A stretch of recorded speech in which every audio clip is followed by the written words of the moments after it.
galerinha que fala aqui é Israel na voz, galerinha. Pra você que não é inscrito no canal, se inscreve no canal e sonha com os meninos, beleza?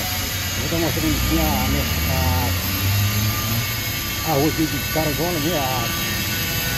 A rua principal de Caragola, né? Como vocês já sabem, eu estou trazendo vlog mostrando a minha cidade, beleza, galera? É isso aí, acerta o dedo no like aí. É isso aí, galera. Bora que bora. Fique com o vídeo até o final, beleza? Aí a avenida de Caragola, galera. É isso aí, ó. Hoje em dia tá bem movimentado, beleza?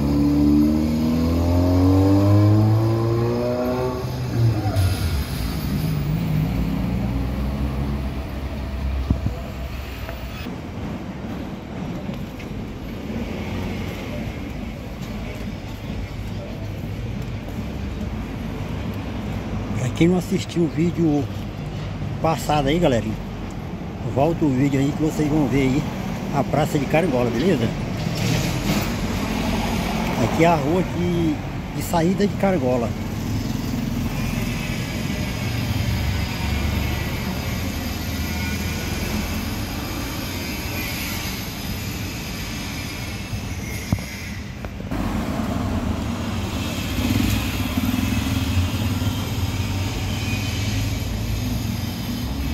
Pra você que não é inscrito no canal aí, galera, se inscreve no canal aí, beleza? Deixa aquele like aí, aquele comentário. É isso aí, galerinha.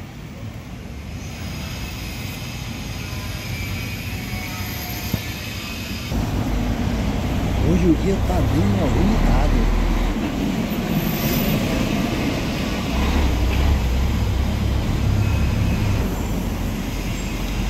Saída de Caragola.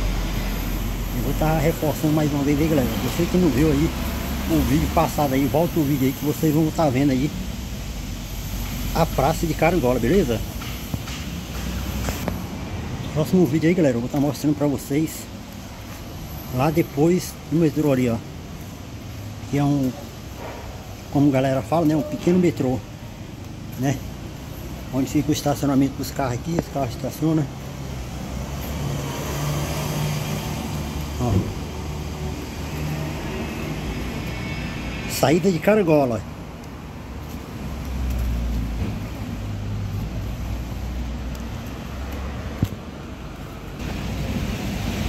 Casa da Embalagem.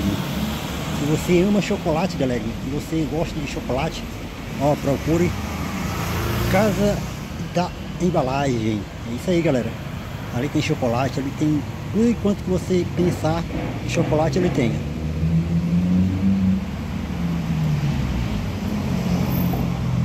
É isso aí, galera. Fique com o vídeo aí e até o próximo vídeo.